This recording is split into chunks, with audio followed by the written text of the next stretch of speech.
Bom, questão 45, vou ler com vocês, porque essa questão é uma questão bem interpretativa, e que exige da gente um pouco de leitura, de análise de texto, de entendimento em relação à prova. Eu já asseguro a vocês que, é o que eu falei para vocês, né? As provas as mais antigas, elas são um pouco mais difíceis que as atuais. E uma outra característica das provas antigas é que mesmo nas questões fáceis, elas tinham aquela coisa de você ficar em duas questões, em duas opções, em duas assertivas, com muito mais facilidade, era muito mais comum. Algumas assertivas que parecem muito mais serem as certas, mais de uma que parece ser certa. Isso é meio chatinho da gente trabalhar, só que a boa notícia é que hoje em dia ela não é tão frequente esse tipo de situação em prova, tá? Nas provas deles, da UERJ. Mas vamos lá, vamos ler junto então essa questão, porque é uma questão interpretativa, como eu falei, tá? As letras das canções das canções Cidade Maravilhosa, de 35, isso é importante, e Rio 40 Graus, de 92, parecem não retratar a mesma cidade. As diferentes percepções do Rio de Janeiro, retratadas em cada letra, pode ser associada, respectivamente, às ideias de quê? E aí, a primeira coisa que a gente tem que perceber é o que acontece em 35 e o que acontece em 92, né? Lembra que na década de 30, a gente estava em plena década de concepção de uma identidade nacional, tá? Só que essa identidade nacional, a gente sabe que ela não é homogênea. Ela é muito regionalista. E a gente sabe que a nossa identidade nacional se baseou demais na perspectiva do que é o Rio de Janeiro, né? O que é o Rio de Janeiro? O Rio de Janeiro se torna a cara da cidade muito cedo, né? Porque é no Rio de Janeiro que se forma a urbanidade, é no Rio de Janeiro que se forma, que se tem todas aquelas reformas do início do século XX, que faz com que o Rio de Janeiro se torne uma cidade de referência, uma cidade turística, né? O plano de Pereira Passos de transformar o Rio de Janeiro em Nova Paris fez com que o Rio de Janeiro criasse essa imagem de Brasil que queria ser exportado. Tá? Então, a gente tem aí, no Rio de Janeiro, uma imagem, né, de mito nacional, né, de uma identidade nacional que estava se buscando. Então, a gente já tem nessa perspectiva essa realidade. Já nos anos 90, apesar da gente saber que essa ideia do Rio de Janeiro enquanto a fotografia do Brasil continue, né, continue até hoje, já existia já uma visão um pouco menos, talvez romântica, ou não só não tão romântica, porque o romantismo ele continua, né, tanto que o romantismo ele está presente nessa segunda música, Rio 40 Graus, também é romântica no sentido de ser idealizada, mas existe já um ponto de crítica, né, também muito associado ao fato de que o Brasil estava redemocratizado, enfim, isso tudo acaba precisando ser levado em conta. Então, a gente vai para as assertivas, a gente vai discutir as assertivas. A gente sabe que o gabarito é letra D, né?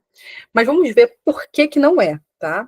Por que não é A, por exemplo? Ostentação da... Vamos ler primeiro os textos, né? Ostentação da beleza natural. Como que a gente faz questões de duas assertivas? A gente vai para a primeira, se é respectiva, a gente vê, faz sentido? Se não fizer sentido, a gente já pula. Se fizer sentido, a gente olha para a segunda, né? Para a segunda parte, né? No caso, a segunda formulação, tá? Então, a gente vai para Cidade Maravilhosa. A gente vê aqui. Cidade maravilhosa, cheia de encanto de mil. Cidade maravilhosa, coração do meu Brasil. Repara essa ideia de Rio de Janeiro enquanto imagem do Brasil, né? Berço do samba e das lindas canções que vivem na alma da gente. És o altar dos nossos corações que cantam alegremente. Ok.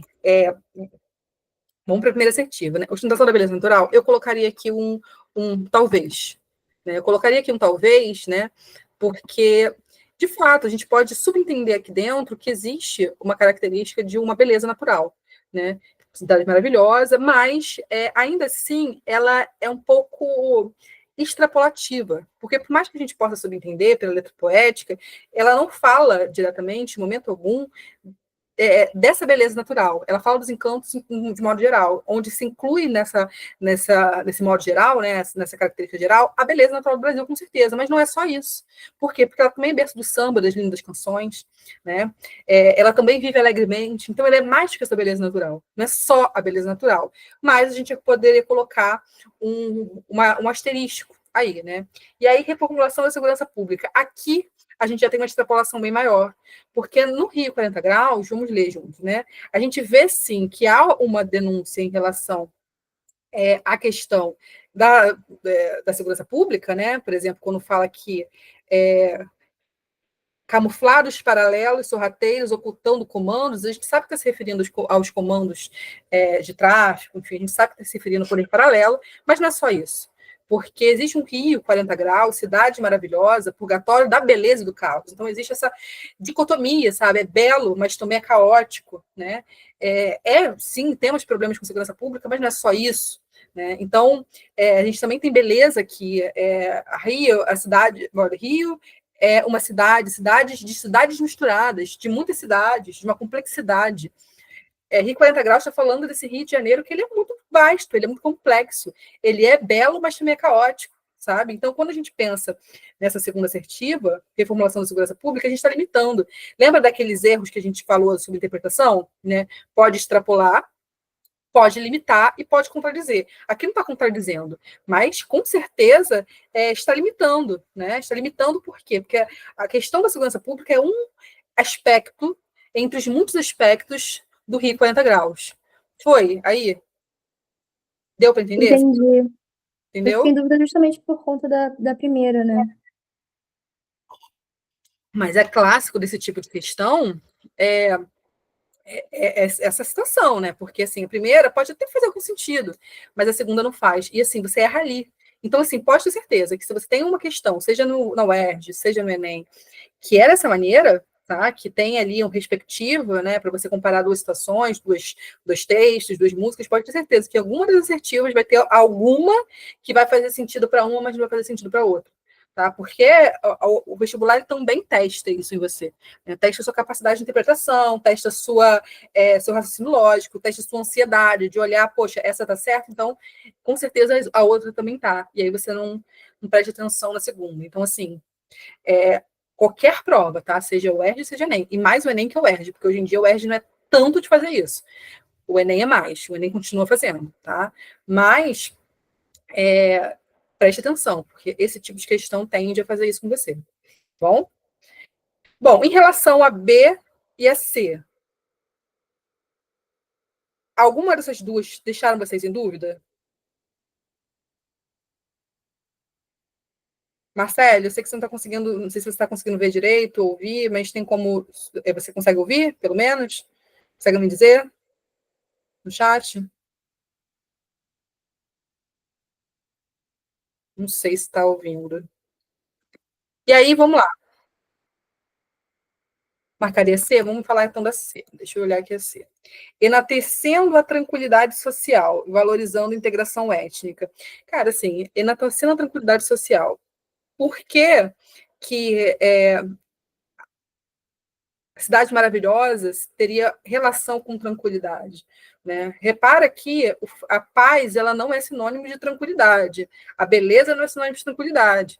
Porque repara que a Cidade Maravilhosa, cheia de cantos mil, Cidade Maravilhosa, coração do Brasil, berço do samba das lindas canções. Não necessariamente o samba e lindas canções vão te passar tranquilidade. Eu sei que a letra da música, que com certeza vocês conhecem, né, já ouviram, traz essa sensação de paz, tá? Mas há uma extrapolação na ideia de enaltecimento da tranquilidade social, tá? Porque tranquilidade remete a outros aspectos. Entende que há uma extrapolação aqui?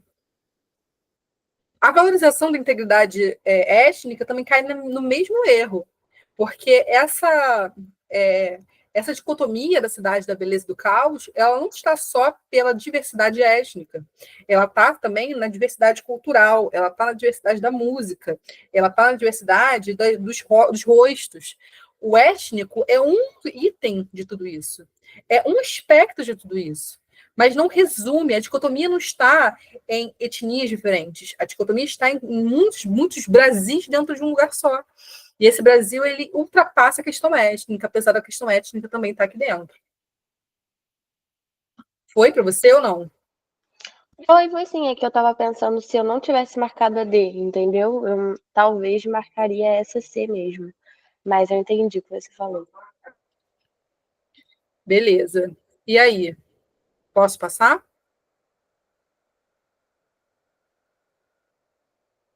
Só para caso alguém veja depois, a B, mistificação da relevância política e caracterização da desordem urbana, porque eu acho que essa também é possível, na verdade, todas, para mim, são possíveis de causar alguma certa confusão, porque caracterização da desordem urbana pode ser relacionado à questão do caos, né? Mas esse caos, ele não necessariamente ele é apenas ruim, né? Ele está se referindo apenas à desordem, né?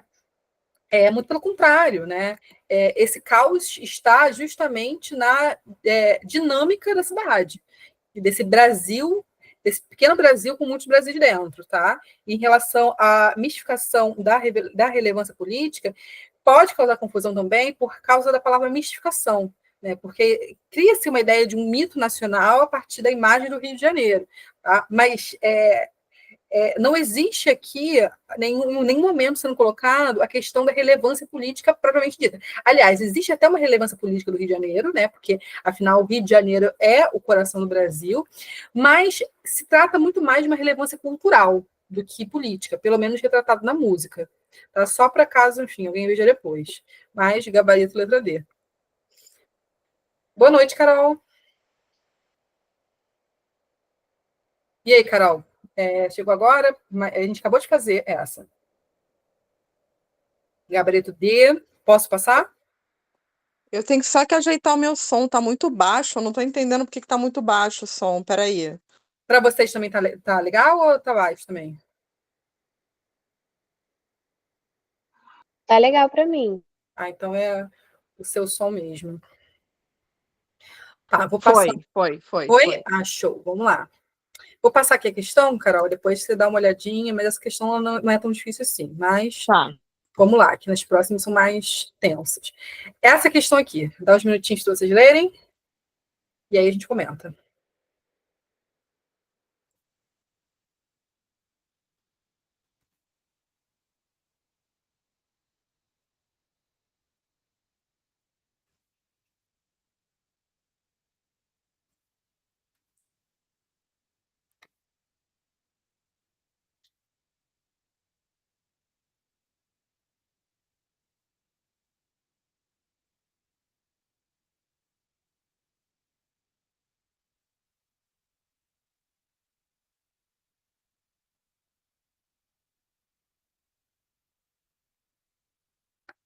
Alguém colocou diferente disso?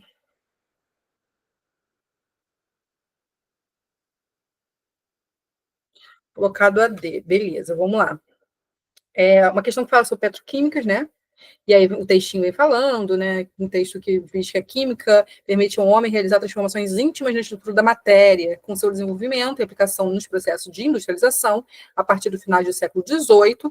Essas transformações passaram a se realizar em uma escala massiva, tendo efeitos ainda mais abrangentes. A cada vez que inovações mudavam a base tecnológica, produtos e serviços inéditos chegavam à sociedade, sugerindo também problemas ambientais novos e complexos. E aí, vamos lá, vamos para o comando, né? O desenvolvimento das indústrias ocorrido em diversas cidades, acompanhado pela aplicação de conhecimentos científicos, destaca-se o caso da petroquímica, ilustrado na imagem. O principal problema ambiental causado pela indústria petroquímica está indicado em quê? É importante a gente não extrapolar também, né? Porque o texto, ele é um texto generalista, é um texto que fala sobre problemas ambientais causados pelo desenvolvimento industrial. Só que cada indústria vai causar um problema diferente, né? A gente tem, por exemplo, a madeireira, ela vai causar erosão dos solos agricultáveis, por exemplo, pode vir a causar, vai causar a derrubada de reservas florestais. Então, assim, são problemas diferentes causados por questões diferentes, né? Algumas indústrias vão levar realmente a uma superexploração dos recursos hídricos. Não é o caso aqui da petroquímica. Não é que não exista, vamos lá. Questões como essa, elas não estão se direcionando apenas àquilo que é único, né? Repara que o principal problema ambiental não é a mesma coisa que o único problema ambiental. Está falando o quê? Qual é o problema ambiental mais grave? E aí, aproveitando a circunstância em si, né, que a gente está falando, vamos olhar as assertivas e pensar nelas. O que significa cada uma delas? Né? Quando a gente pensa, por exemplo, em erosão dos solos agricultáveis, né, não é um problema causado por petrolíferos. Só que, já que a gente está aqui, né, por quê? Quais são as situações que causam erosão dos solos agricultáveis? E só para a gente lembrar, a gente já falou sobre isso, teve uma questão, acho que foi até a última prova que a gente fez. Às vezes eu me perco um pouco no tempo. que a gente falou sobre isso, foi essa a última prova mesmo, que a gente até viu um videozinho, né, que falava sobre lixiviação, que falava sobre a perda de mata ciliar, né, perto dos rios, um processo de recuperação dessa mata ciliar perto dos rios. Não sei se vocês estão lembrados dessa questão, né? E falava um pouco sobre a erosão do solo, porque o solo arrastava sedimentos e acabava entrando nos rios, nas fontes de água, e aí se tinham dois problemas, né? Causado pela erosão e para o soterramento dos rios. Então, quando a gente fala de erosão dos solos agricultáveis, a gente pode pensar em alguns aspectos, né? Em alguns aspectos, por exemplo, o que pode causar?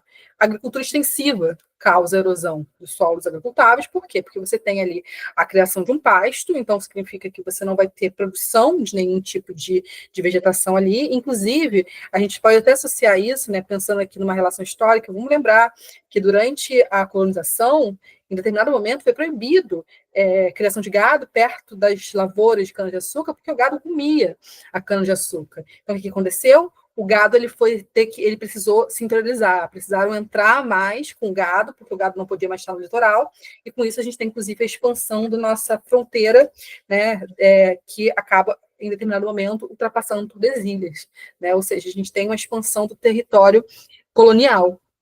Então, repare que onde tem gado, você não consegue ter plantação, porque o gado come. Né? O gado ele vai comer lá a plantinha. Então, assim, isso vai fazer com que esse território, esse solo, fique empobrecido, fique sem vegetação, no máximo ali um pasto, e com isso você pode causar erosão desse solo. Então, assim, outra coisa também, o extrativismo, enfim, principalmente em relação, por exemplo, o exemplo que eu dei da madeireira, a monocultura também causa erosão de solos agricultáveis, porque a gente sabe que empobrece o solo, e com isso você pode vir a ter um processo de erosão. Então, assim, existe, né, inclusive, uma previsão de que a erosão dos solos, né, que é causada por uma questão trópica, ou seja, humana, possa vir a ser responsável, pelo menos, a uma diminuição de 10% das lavouras aí nos próximos 30 anos. Então, assim, a gente sabe que é um problema que pode vir a causar problemas com abastecimento, né? Já que hoje a monocultura e a criação extensiva do gado, né? Eu falei agricultura, né? No caso, pecuária extensiva, perdão. Pecuária e agricultura extensiva, né? Os dois casos. A gente sabe que isso pode acarretar num problema de abastecimento, coisa que já está acontecendo, por exemplo, né? Já que a maior parte do agronegócio hoje está voltado tanto para a produção de soja, produção de monoculturas em geral, né? Soja, milho, enfim, e criação do gado, tá? Então, vamos lá. Quais são os problemas? Até aqui, entenderam? E alguns assuntos eu estou passando de forma um pouco mais rápida, porque são assuntos que a gente já conversou sobre, tá? Então, tá tudo certo. Então, assim, o que a gente pode pensar mais em relação a isso? Né? Problemas que a erosão do solo. Eu estou aqui de ponto a ponto, tá? Falando de cada uma dessas assertivas para a gente aumentar nosso repertório. Problemas que a erosão do solo pode causar. A gente pode pensar na redução da biodiversidade do solo, a gente pode causar numa liberação muito maior, muito excessiva de CO2. E pelo fato de a gente estar falando de áreas possivelmente desmatadas, esse CO2 ele não vai ser absorvido em fotossíntese, então você vai ter um excesso de CO2. Né? Um aumento dos riscos de enchentes e deslizamentos, que é o caso que a gente falou na semana passada. A gente também tem a perda de água por escoamento, porque acaba, né, o desmatamento faz com que exista uma diminuição dos aquíferos, porque, vamos lembrar, né, qual é a função da vegetação? A vegetação, ela retém a água, né? E nessa retenção da água, ela faz com que a água infiltre mais devagar, possa infiltrar, porque a água está retida, e aí ela percola no solo, e aí ela alimenta os aquíferos. Né? Se você não tem essa vegetação, se você tem um solo erodido, o que acontece? Essa água ela escorre muito rapidamente, e com isso ela acaba, por exemplo, causando enchente. Né? E aí também é um problema, a gente tem um aumento da possibilidade de enchente. Vocês conseguiram entender isso sem imagem? Eu estou falando aqui de boca, mas eu não pensei em falar isso, eu acabei não colocando em imagem para vocês. Mas qualquer coisa a gente pega uma imagenzinha na internet. Então, assim, a vegetação ela segura a água, retém a água, e a água consegue infiltrar no solo, percola. Lembra que infiltrar é quando ela entra, e percolar é quando ela vai descendo. Às vezes ela vai levando alguns tipos de matéria orgânica, e aí ela entra nos aquíferos. É nisso que ela entra nos aquíferos, a gente tem esses aquíferos abastecidos. Né? Se você tem a erosão, essa água ela vai embora e acaba, enfim, invadindo em algum lugar, enfim. Inundando, né? Fora que, assim, também aumenta o risco de contaminação do solo, né, e da água, por um processo que a gente viu na sala passada, né, que por causa da falta de vegetação ciliar acaba acontecendo arraste de sedimentos, contamina rio, enfim, contamina de matéria orgânica, enfim, a gente acaba tendo vários outros problemas associados. Foi sobre a erosão do solo? E aí, por que não é a A, né? Porque a gente sabe que, no caso das petroquímicas, não se trabalha com esse tipo de situação. Para começar, a gente sabe que a gente tem uma região que ela vai ser perfurada. Lembra que petróleo ele é formado em mar, né? A gente pode ter petróleo no continente, mas esse petróleo no continente acontece por outras relações de mudança das placas, mas a formação geológica do petróleo ele é feita em mar, né? Ele acontece no mar, assim como o carvão mineral, ele acontece no continente, são processos geológicos diferentes. Então, assim, a gente não tem necessariamente a necessidade ali de um espaço que vai ser erodido, que vai ser desmatado, e isso já responde a dois, né? A B, perdão. Porque a gente não precisa, para uma petroquímica funcionar, ter derrubada de árvores, tá? Não é um problema causado por petrolíferas. Em relação à produção de resíduos poluentes, aí sim, a gente tem contaminação, né? Que, enfim, é o problema causado pelas petrolíferas. A queima de combustíveis de fósseis são extremamente poluentes, levam a resíduos poluentes, e a gente tem a nossa resposta. Foi? Qual foi que você tinha colocado, Duda? Foi a D que você colocou? Deixa eu ver aqui de novo. Tinha marcado a Mirella, né? Marcou a D. Superexploração de recursos hídricos. Por que você colocou essa? Por causa do resfriamento? Como que é? O que você pensou aqui? Cara, eu não sei. Eu posso ter viajado muito. Eu pensei que a retirada do petróleo, né, é no fundo do mar, não é? Sim. Geralmente, nem sempre. Então, isso. Aí eu associei muito com a imagem do mar. E, tipo, eu achei que essa produção de resíduos poluentes estava muito, sei lá, generalizada, não sei. Tava óbvio. Aí eu achei. Eu falei assim, sabe, quando você tá desconfiando, fala assim, não, tá muito óbvio, não dá, não é isso. Aí eu fui lá e botei a outra. Cara, mas assim, as questões geralmente são óbvias, tá? Não cai nessa, não, de duvidar do seu próprio conhecimento. E assim, entendi o que você quis dizer, mas olha só, vamos lembrar que os nossos recursos hídricos, o que a gente chama de recurso hídrico, geralmente não conta com a água do mar, né? Porque a gente sabe que o uso da água do mar é um uso caro ainda, né? Então a gente não usa a água do mar enquanto água com potencial de abastecimento humano, de uso humano, né? Então, assim, poderia causar outros problemas ambientais, né? Por exemplo, se tivesse, sei lá, uma opção falando sobre o impacto sobre a biodiversidade marítima, talvez, e sinceramente eu nunca li nada especificamente sobre isso. Então seria algo para se desconfiar justamente por causa disso, porque a maior parte do petróleo é retirado do fundo do mar, lembrando que algum petróleo você pode encontrar em solo, mas por uma questão de mudança geológica, enfim, mas ele foi produzido geologicamente no mar, né, como acabei de dizer. Mas não dá para a gente associar a ideia de superexploração de recursos hídricos, porque o mar, ele, de água salgada, né, não é utilizado como fonte de recurso hídrico para a gente não usa. A gente pode usar em outras circunstâncias, né, para outros tipos de produção, mas não como recurso hídrico, entendeu? Entendi. E, cara, marca o óbvio, tá? Não fica desconfiado do óbvio. Assim, pode até desconfiar, mas não fica com medo do óbvio, porque geralmente é óbvio mesmo.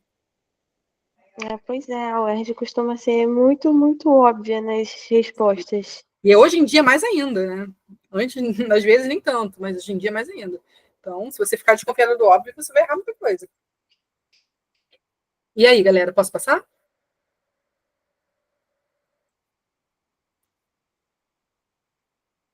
Vamos aqui para 47. Vamos ler, deixa eu ler com vocês, que a gente já fala um pouquinho sobre ela. Vamos ler primeiro o comando, né? Lembrando que o Word nem sempre é necessário, até porque os textos são pequenos. Até a aprovação dessa lei, bom, está falando de uma lei, vamos ler a primeira lei, então. Lei federal, enfim, não vou ler esse número todo, mas é legal saber que ela é de 97. Estabelece que serão cobrados os usos dos recursos hídricos sujeitos à concessão do Estado. Tal regulamentação modificou substancialmente as bases operacionais e econômicas da industrialização bruta. Essa cobrança, embora criticada por alguns setores, foi benéfico tanto em termos de conservação de recursos hídricos, e aí é que a gente está falando agora, recurso hídrico é toda a água que a gente pode utilizar, por estimular a geração de demanda, como em termos de proteção ambiental. Até a aprovação dessa lei, as indústrias não pagavam pela captação de água diretamente de um manancial, a chamada água bruta, para utilizá-la em seus processos produtivos. O incremento da cobrança da água bruta utilizada industrialmente obteve resultados mencionados no texto. Por quê? Vamos lá, qual resposta vocês colocaram aí?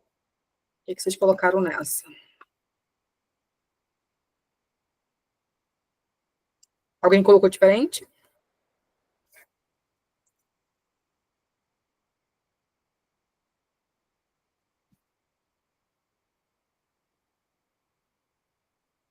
E aí?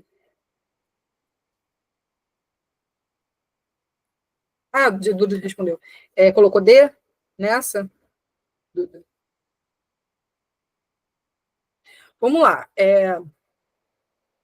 Vamos lembrar o que essa questão está falando, né? Que em determinado momento a gente sabe que, em relação a uso de água, isso é uma discussão que ela não é recente, a gente desde os anos 80, 90 já começa a se preocupar com isso, né? Não é porque a água não é um recurso renovável, porque a gente sabe que é, mas não renovável a ponto da gente conseguir sobreviver geracionalmente para conseguir fazer uso dessa renovação da água, né? A gente, lembrando, né, todo aquele debate de que diz que a gente não precisa se a gente não é a gente que vai acabar com a natureza, né? Sim, a gente vai acabar com nós mesmos. Cara, acabei de ouvir um vídeo agora que eu vou ver se eu consigo passar para vocês. Deixa eu ver se eu consigo colocar aqui para vocês. Um minutinho, porque tem tudo a ver com isso. Um minutinho aqui, um vídeo no Twitter que eu até salvei, porque eu ia mandar até para a Marcela, porque eu tinha cara do Enem. Que é um vídeo. Peraí, deixa eu ver se eu consigo abrir, tá? Do Nego Bispo, não sei se vocês conhecem. Tá, deixa eu ver aqui se eu consigo. Eu vou compartilhar com vocês aqui a tela, que eu acho legal a gente.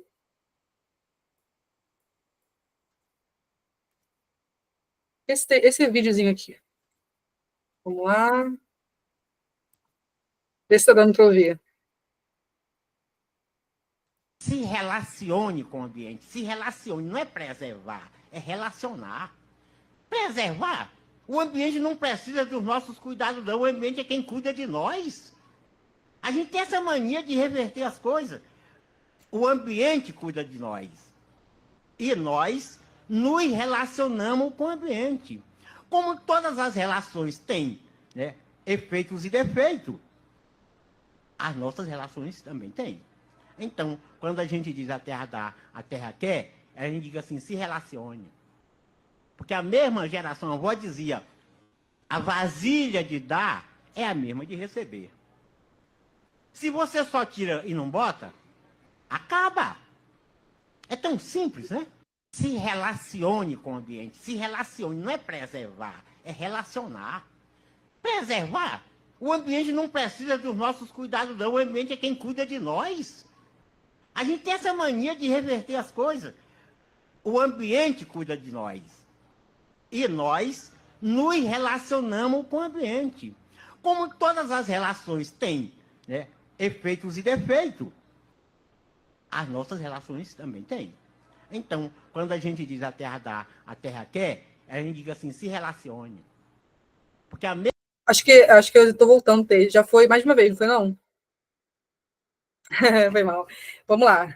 Deixa eu voltar aqui para a apresentação e aí a gente volta a conversar sobre. Por que eu coloquei esse vídeo para vocês? Foi um vídeo que eu me inscrevi agora há pouco, né, um pouquinho antes de começar a aula. Porque, por mais que pareça muito simplório o que eu estou falando, isso é um debate muito profundo. Por quê? O que se tem debatido, né, nas últimas décadas é que nós precisamos preservar o meio ambiente, porque senão o meio ambiente ele vai morrer. Né? E o que tem sido colocado atualmente é que não é sobre isso. É sobre a gente conseguir sobreviver a partir do uso que a gente faz do meio ambiente. Por que isso? Porque essa lógica toda também levou, por exemplo, a comunidades indígenas a serem proibidas de pescar nos seus territórios, para preservar o meio ambiente. Né? A comunidades tradicionais serem retiradas de lugares de preservação ambiental. Né? Há lugares, por exemplo, no Rio de Janeiro, como, por exemplo, o Horto Florestal, né, uma comunidade que é de classe média, de uma galera que viveu ali, porque a família tradicionalmente trabalhava no Jardim Botânico, ser expulsos daquele local por ser considerado um local de preservação ambiental, mas, ao mesmo tempo, você ter ali mansões ali perto que também usam daquele ambiente. E eu estou dizendo tudo isso porque isso é um assunto muito recente, muito debatido, no sentido de que o uso da natureza, ele é um uso que ele precisa de cautela, né? E não de ser acabado, de acabar com ele. Né? E aí a gente entra na responsabilização do indivíduo, por exemplo. O que se fala muito sobre a água? Não, porque nós devemos preservar a água, nós, enquanto indivíduos civis. Né? E, obviamente, que a gente não vai deixar uma torneira aberta o dia inteiro, mas com certeza não é água que a gente usa escovando dente que está acabando com nossos recursos de água potável hoje. O que está acabando com nossos recursos de água potável é as indústrias, porque usam milhares de vezes mais do que a gente. Até aí, esse debate rolou para vocês? Vocês estão ligados no que eu estou falando? Pois bem, e aí o que é essa questão que está debatendo? Essa questão está debatendo que, a partir do momento que se cobra, segue a mesma lógica da sacola plástica. Né? Se você compra essa sacola plástica, você pega 2 sacolas plásticas no lugar de pegar 10 sacolas plásticas que você vai usar no banheiro da sua casa. Obviamente que não é a sacola plástica que o indivíduo pessoalmente usa que está acabando com o meio ambiente, e sim o uso excessivo de plástico de modo geral. Então, assim, realmente devemos ter responsabilidade sobre o que usamos, sobre o que consumimos? Devemos, mas precisamos entender que o buraco mais embaixo, a gente está falando de indústrias que devem se responsabilizar porque o impacto que elas produzem é muito maior. Então, meu cachorro aqui atrás. A partir do momento que essas indústrias começam a ser taxadas para o uso da água bruta, ou seja, para o uso da água limpa, elas começam a perceber que, caramba, talvez seja legal reutilizar essa água. Né? E aí, reuso por exemplo, você usar a água que escova o dente para descarga. Existem até sistemas domésticos que fazem isso, né? A água que a gente usa na pia vai direto para descarga. Enfim, e assim a gente reutiliza a água. Então, o reuso está nesses muitos aspectos, de você pegar uma água que foi utilizada, em vez de pegar uma água completamente limpa, potável, a gente pega uma água que já foi utilizada para outros recursos e reutiliza. Esse é o uso do bem. Alguém ficou na dúvida entre outra assertiva?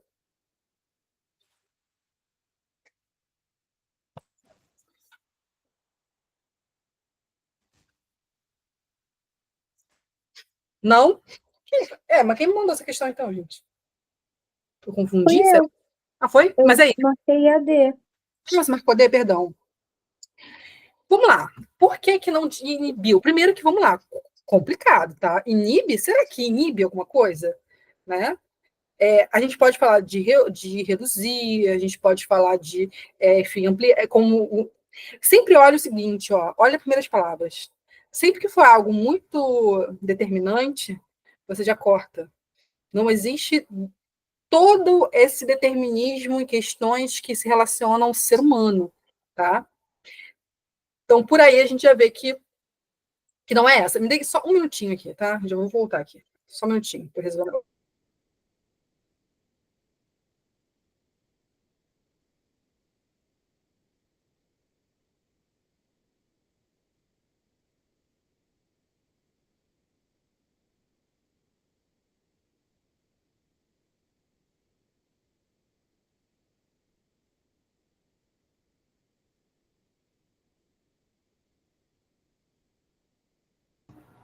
Perdão, voltei aqui, vamos lá.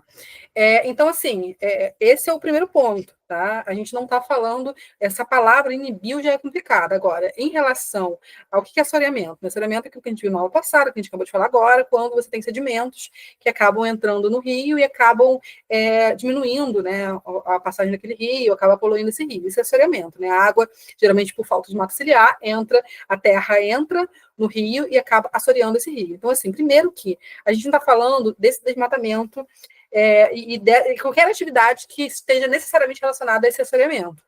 E o segundo ponto, e sim o uso da água, né? O uso da fonte da nascente, o uso em si da água, né? O desperdício da água, o uso exagerado da água, e excesso da água, né? E a palavra inibir também já tira totalmente de cena essa possibilidade. Mas, independente da palavra, você conseguiu entender por que não é assoreamento? Você não tem um desmatamento daquela região, você não tem nada que induza o assoreamento, pelo menos não dito pela questão, né? Pode ser que aquela empresa especificamente faça alguma prática que cause assoreamento ou não, né? Ou ela só utiliza, por exemplo, a água para, sei lá, fazer seus produtos, né? Então, ela não necessariamente vai fazer alguma coisa que vai assorear. Foi? Gente, eu tô falando muito rápido, porque a gente já está chegando no momento em que alguns assuntos a gente já falou, então eu acabo não adentrando. Eu fico preocupada de estar falando sem explicar tão bem. Tá tranquilo? Se eu falar alguma coisa que ficar meio vago, vocês me avisem, por favor, tá? Posso passar? Ou tem alguma dúvida nessa ainda? Show de bola. 49. Ah, essa questão é legal. Essa questão tem coisas para falar. Me deem aí a resposta de vocês. Duda, acho que você pulou 48. 48? Tinha pedido? Peraí. Deixa eu ver aqui. Deixa eu abrir a prova.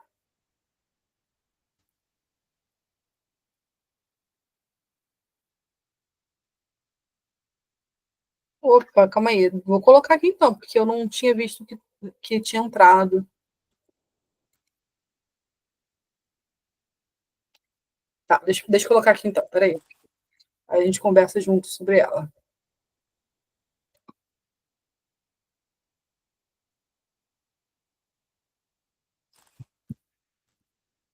Tem que ler junto, porque eu acho que eu nem li essa questão. Não tinha visto que você tinha pedido.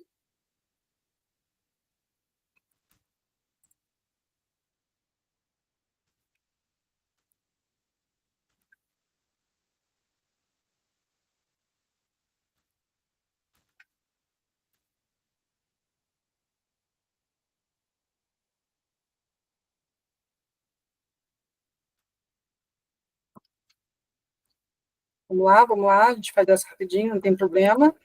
É essa aqui? Certinho?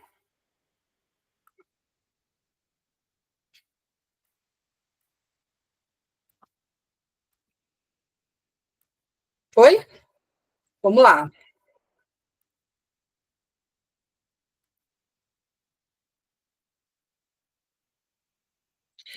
Essa questão é uma questão que a gente já conversou um pouquinho sobre, tá? Vamos lá, vamos ler. Vamos ler o texto.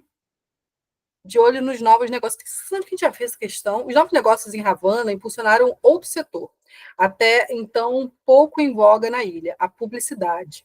As histórias de pequenos empreendedores que deram certo foram a inspiração para a revista eletrônica mensal em La Habana, que chegou no terceiro número desse ano. Os criadores a mostrar o que está acontecendo na cidade, as transformações no país, principalmente na capital. Cuba passou a ser um país socialista após a Revolução de 59. Nas últimas décadas, porém, tem vivenciado mudanças derivadas da dissolução da União Soviética, entre as quais estão citadas no trecho da reportagem. Cara, a gente falou sobre isso, né, em algumas das últimas questões, então não vou entrar nessa questão da Revolução Cubana, tá? Porque a gente já falou sobre isso, e a relação do que acontece com Cuba após a Revolução Cubana. Mas a gente sabe que, a princípio, Cuba acaba se estabilizando, depois ela passa por alguns altos e baixos, né? E hoje ainda está aí sendo discutido a questão do embargo. A expansão desses novos negócios cubanos está diretamente relacionada à expectativa da seguinte possibilidade. Primeiro me deem a resposta de vocês, depois eu comento a questão em si. Eu marquei a certa, eu marquei o gabarito, mas eu fiquei em dúvida entre a D também. Mas olhando aqui agora, acho que não fez muito sentido. Acho que era C mesmo. Liberalização dos investimentos de capitais europeus. É assim, em momento nenhum isso está sendo citado, né? Ainda mais tão especificamente isso. Capitais europeus, por que capitais europeus, né? A gente sabe que Cuba tem tentado se integrar é, economicamente, ela tem se adaptado, porque ela não conseguiu sobreviver de forma tão plena como sobrevivia durante o período da Guerra Fria, pós o fim da União Soviética, porque existia uma dependência econômica da União Soviética, e com isso ela tenta ali realmente garantir esse fim do embargo econômico norte-americano. Né? Então, assim, em relação à liberalização dos investimentos dos capitais estrangeiros, realmente não faz muito sentido, porque, de fato, pode até existir algum interesse em investimentos estrangeiros, mas não necessariamente apenas europeu. Muito pelo contrário, existe ali uma intenção de estabelecer relações econômicas, principalmente com os países vizinhos, com a América Latina, que é meio próximo, né? Inclusive até com os Estados Unidos. Tá? Se alguém tiver dúvida em relação a esse assunto, dá uma olhadinha nas aulas anteriores, eu não vou lembrar agora para vocês. Deixa eu ver.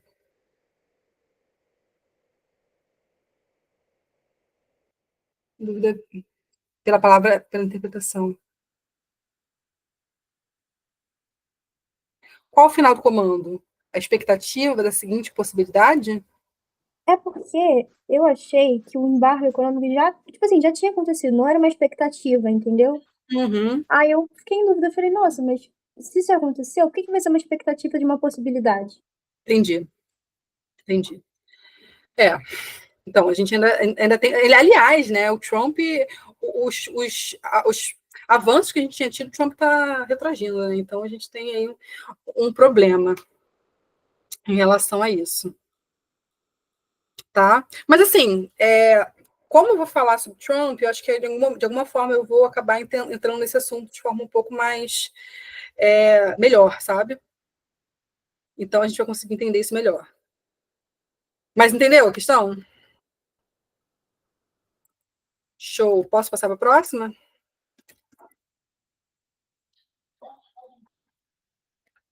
Show. Calma aí, eu não passei não, né?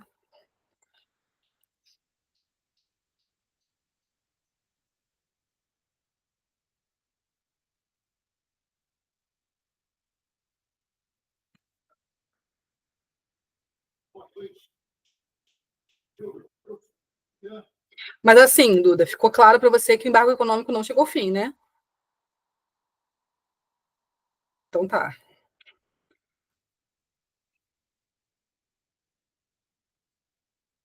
E eu não passei a questão, gente. Vocês não me falam nada. Mas foi, gente? Foi? Alguma dúvida ainda?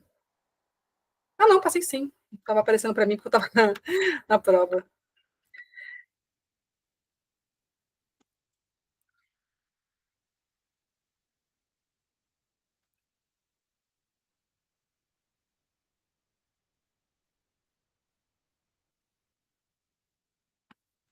Mais alguém?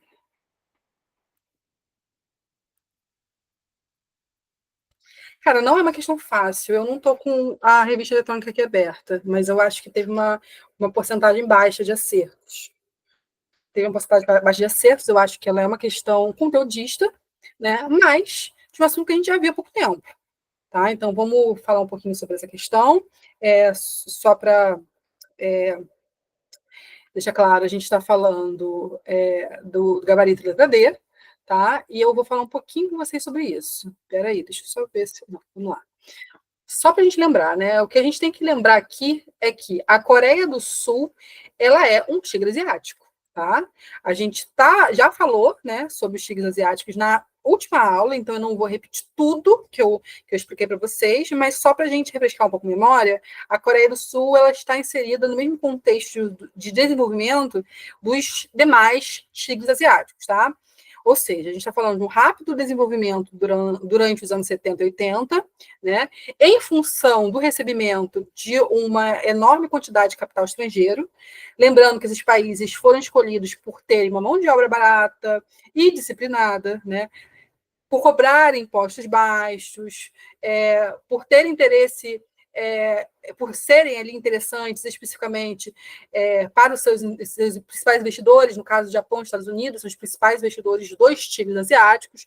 No caso do Japão, existia o interesse em escoar a produção dos produtos menos lucrativos, já que existia ali um excedente de indústrias no país, mas mantendo próximo, né, ou seja, ele escoava a produção, ele colocava indústrias de produtos menos lucrativos nesses países próximos, mas de forma que eu conseguisse manter ali próximo dele para conseguir controlar a Ásia, né? Essa era a intenção do Japão, né?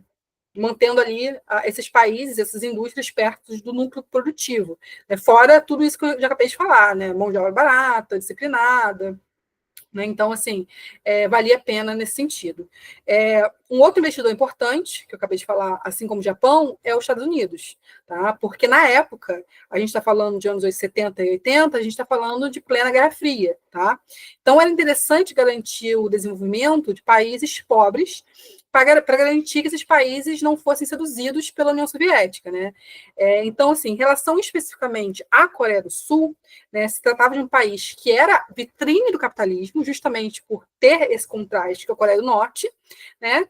Então, era uma forma de mostrar para o mundo que o capitalismo ele era melhor, né? Que, enfim, a vida na Coreia do Sul era melhor que a da Coreia do Norte. Então, olha como é melhor ser capitalista do que socialista.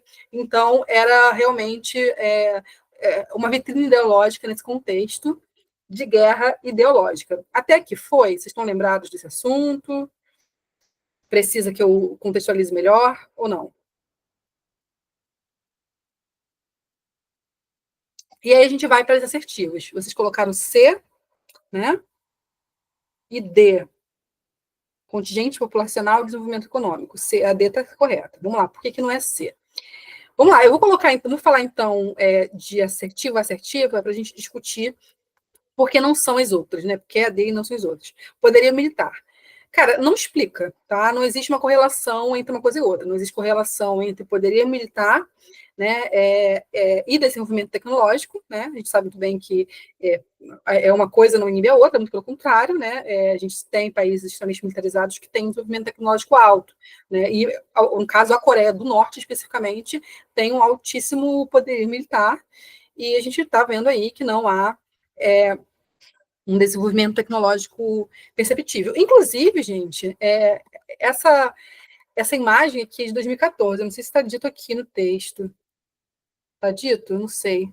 Porque foi a primeira vez que conseguiram sobrevoar a região sem ter abatimento de drones, de satélites, perdão. Então, é uma imagem recente, isso aconteceu em 2014, até demorou a entrar na prova. Mas vamos lá. Democracia política. Gente, por que não faz sentido? Porque democracia não é sinônimo de desenvolvimento tecnológico, tá? Apesar da democracia ser filha do liberalismo político, e existe uma correlação prática, né? Quando a gente pensa em liberalismo político, a gente está falando do mesmo momento em que o liberalismo econômico ele está em ascensão, então existe uma correlação entre democracia e liberalismo. O fato de um país ser democrático não garante por si só esse desenvolvimento tecnológico, né? Muito pelo contrário, né? O contrário também é válido, né? O exemplo mais clássico disso, de um país não democrático que sofreu um grande desenvolvimento tecnológico, foi a própria Alemanha nazista, né? Que teve um altíssimo desenvolvimento durante a existência, né? Vamos lembrar que o nosso conhecimento científico avança absurdamente com o nazismo. E era um país autoritário. Então, não dá para a gente correlacionar a ideia de democracia com desenvolvimento. Compreende isso?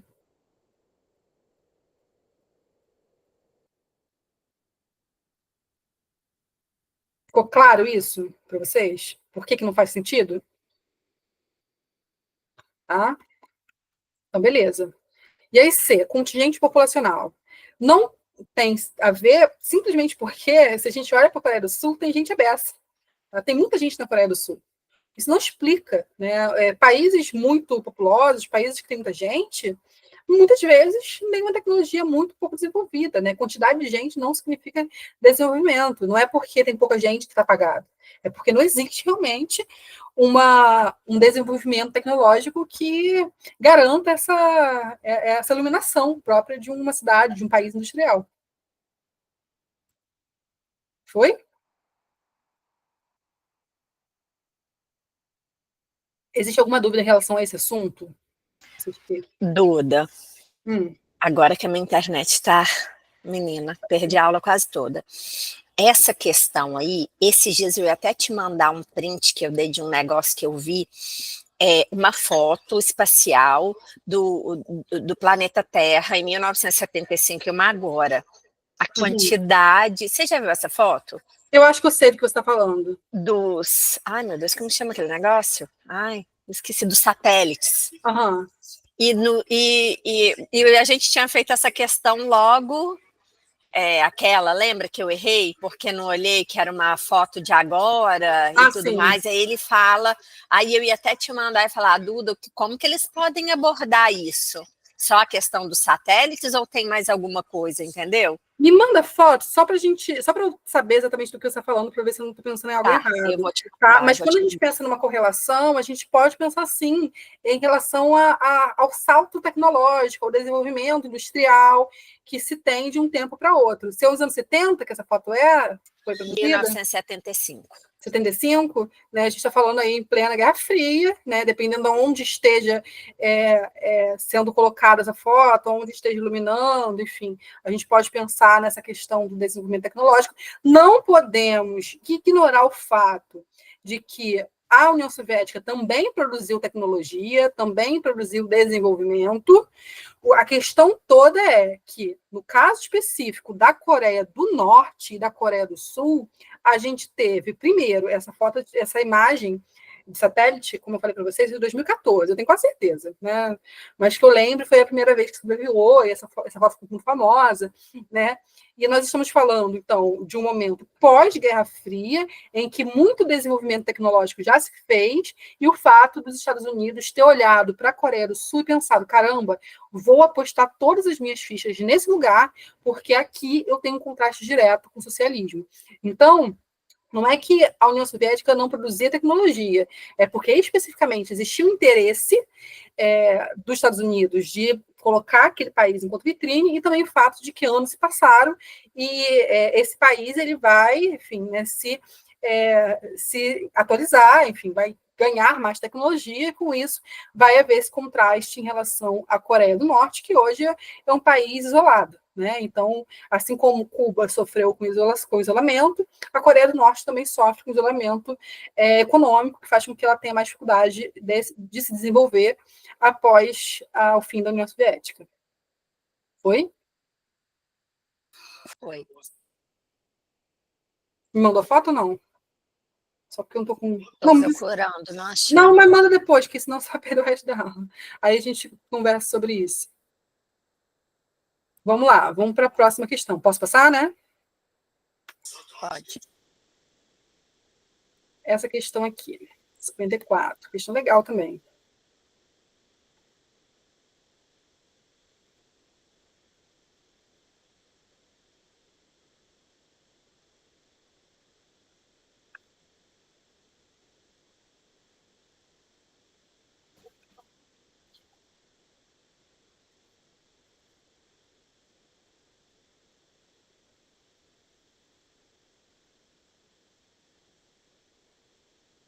Alguém colocou diferente?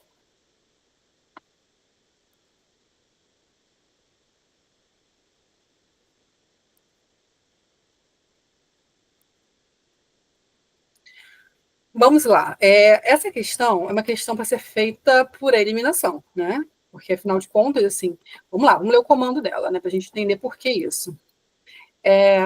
No mapa abaixo, o território brasileiro foi redividido em apenas 5 unidades federativas, todas com população equivalente em torno de 40 milhões de pessoas.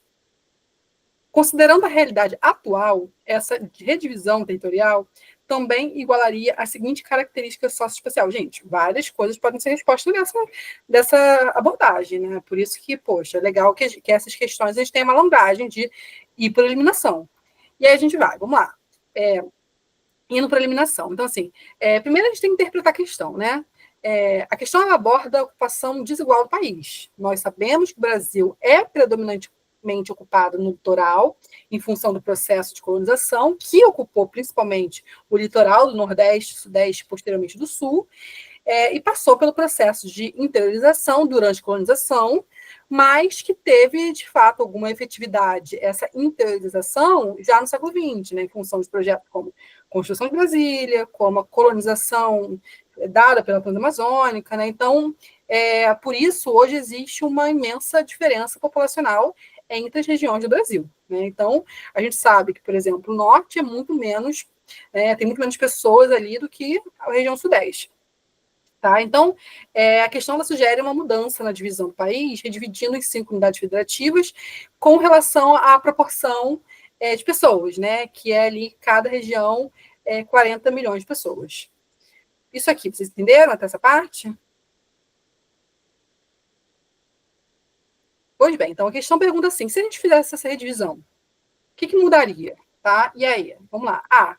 Nível de renda por habitante? Por que não? Né? Porque a desigualdade regional não ocorre em função da quantidade de habitantes de cada lugar. Tá? A prova disso é que o Nordeste começa a ser deixado de lado, ainda durante o período colonial, por conta da crise do açúcar. Né? E até então era a região mais habitada, porque por muito tempo foi a região mais atrativa. Então, ter mais gente ou menos gente não tem relação com a atratividade do local, não tem relação com qualquer mudança em relação a nível de renda para habitante, em geral, inclusive, quanto mais habitante o local tem, mais acentuada é a desigualdade per capita, né? Então, não vai diminuir. Né? Ninguém colocou. E aí, entendeu isso, Mirella? Eu coloquei, eu entendi, mas eu, tinha colocado porque eu pensei que, como no Sudeste, né, tem mais pessoas, tinha mais concentração de renda, porque as pessoas, como é uma parte do Brasil mais industrializada, mais desenvolvida, eu achei que era por isso, entendeu? Não, Por faz isso todo que sentido. Faz todo sentido o seu pensamento, né? Só que a questão toda é que, vamos lá, o território foi redividido em apenas 5 unidades federativas, todas com população equivalente a 40 milhões de pessoas. Considerando a realidade atual, essa redivisão também igualaria o seguinte característica. Mas olha só, igualaria, né? Olha o termo, igualaria. Né? A seguinte característica espacial. Nível de renda per capita significa quantidade de renda por habitante. Então, por mais que faça sentido o que você está falando, talvez aí aumentasse a renda das pessoas, não pegariam toda a renda e distribuiriam por todas as pessoas, né? Porque a gente não está falando de uma implementação do comunismo, a gente está falando de uma diminuição da quantidade de pessoas ou, enfim, aumento da quantidade de pessoas. Então, pode ser, sim, que a qualidade de vida melhorasse, por exemplo, pelo fato de que existiria mais dinheiro para investir em políticas públicas, então, diminuiria ali a demanda e aí aumentaria a qualidade do serviço. Mas melhorar a qualidade do serviço público não significa aumentar ou mudar o nível de renda por pessoa, por habitante, entendeu? entendi, sim. No caso, quem é muito rico vai continuar muito rico, quem é muito pobre vai continuar muito pobre. Né? Talvez a diferença seja que o muito pobre, de repente, vai ter acesso a melhores hospitais, mas ele vai continuar tendo um nível de renda proporcional ao que tinha em relação aos outros habitantes locais. Tá? Foi mesmo? Show. Mas seu pensamento tem lógica, né? É só entender isso, que o capitalismo ele prevê essa desigualdade mesmo. Quem ganha mais vai ter mais dinheiro, enfim. Isso não vai mudar pensando em pessoas no sujeito físico, né? E aí, vamos lá, a oferta de água por domicílio também não tem relação com quantidade de habitantes, e sim com diversos outros fatores, né? Questões ambientais, questões antrópicas, ou não, né? Podem ter relação com a ação do homem ou não, falta de política pública, e por aí vai, né? A gente sabe que nós temos regiões aí superpopulosas, né? Que sofrem por falta de oferta de água, né, por habitante, e o contrário também é verdadeiro, porque isso tem relação com política pública. Né? Por exemplo, o caso do Nordeste, vários lugares ali, enfim, são regiões que têm muitos habitantes, mas isso não muda o fato de que temos problemas com água, enfim, regiões também menos habitadas que também passam pelo mesmo problema. Mas acho que essa não foi dúvida de vocês, né? A EC, vamos lá. Produção de alimentos por área, tá? Vale a mesma explicação anterior, né? Não precisamos repetir, mas que o fato de que você tem mais ou menos gente não vai necessariamente aumentar ou diminuir a produção, né? A gente sabe que, até porque a produção de comida, de alimentos, não é por região, né? Ela tem a ver muito mais com a ocupação de áreas mais no interior, inclusive menos habitadas, né? E muito dessas comidas acabam sendo voltadas para a monocultura, e mesmo no caso das agriculturas familiares, também são regiões pouco habitadas. A gente sabe que essa relação, que o campo ele abastece a cidade. Acho que essa também não foi dúvida de vocês, ou foi?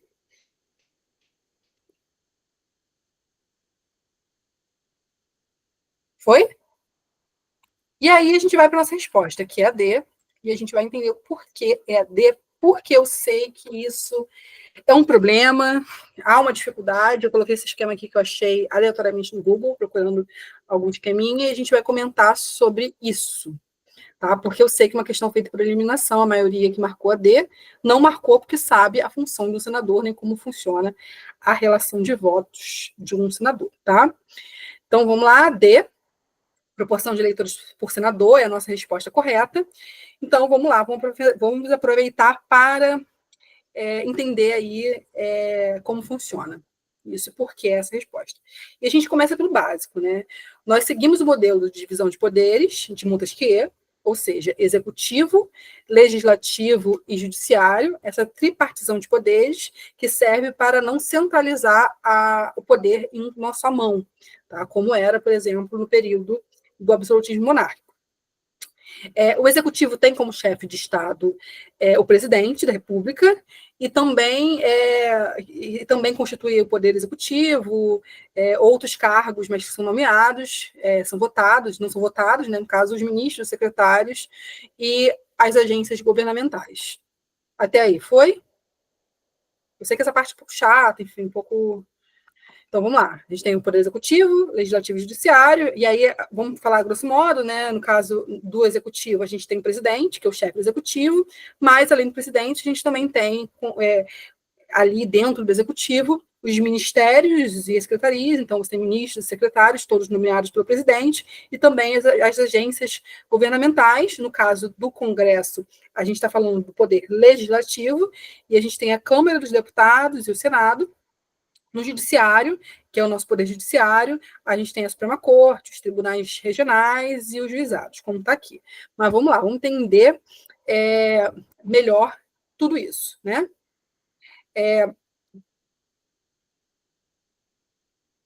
Qual é a função básica primordial do executivo? A gente está falando de um poder que tem como função executar e implementar leis, tá? Leis essas que o legislativo cria, que já vamos falar do legislativo, que é mais importante aqui. Óbvio que não se restringe a isso. O Poder Executivo, por exemplo, também pode editar medidas provisórias, que vai ter peso de lei, mas isso a gente está falando aí em situações excepcionais, né, em casos de caráter especial, no momento de crise, no momento que se entende que há necessidade do executivo intervir. Né? A gente está falando até de situações que podem vir, não necessariamente uma medida provisória tem relação com o estado de sítio, mas em determinados momentos o executivo ele pode exercer poderes além daquilo que se restringe a executar e implementar leis, mas isso só em caráter extraordinário. Prioritariamente, a função do executivo é apenas implementar leis e executar leis. Apenas isso, tá? Ainda tem outras, né, atribuições de caráter administrativo, como, por exemplo, apresentar plano de governo, né, projetos de leis, diretrizes orçamentárias, propostas de orçamento, e por aí vai, tá? Caráter administrativo, mas isso dificilmente cai em prova de vestibular. Já o poder legislativo é o que tem responsabilidade de criar leis que vão ser executadas pelo poder executivo. Leis essas que podem estar inseridas na lógica, podem não, devem estar inseridas na lógica do Estado de Direito, ou seja, qualquer lei criada pelo legislativo precisa estar submetida à Constituição, tá? E, enfim, não só isso, né? O Poder Executivo ele também tem a função de fiscalizar o Poder Executivo. Até aqui foi? Lembrando que também faz parte do Poder Executivo, governadores, né, prefeitos, né, vão executar leis, né? Caso o presidente é o chefe do executivo, mas o presidente, por exemplo, não manda no governador, não manda no prefeito. Tá? Nós estamos numa lógica de Estado federativo, em que existe uma certa independência entre os entes federativos, ou seja, entre os estados. Show? Eu não consigo entender a relação dessa resposta com aquela questão, não, sinceramente. Não, eu vou chegar em como o judiciário funciona. Tá. Como acontece as eleições de judiciário. Por enquanto, eu quero só que vocês entendam como funciona a nossa divisão de poderes. Tá bom. Tá?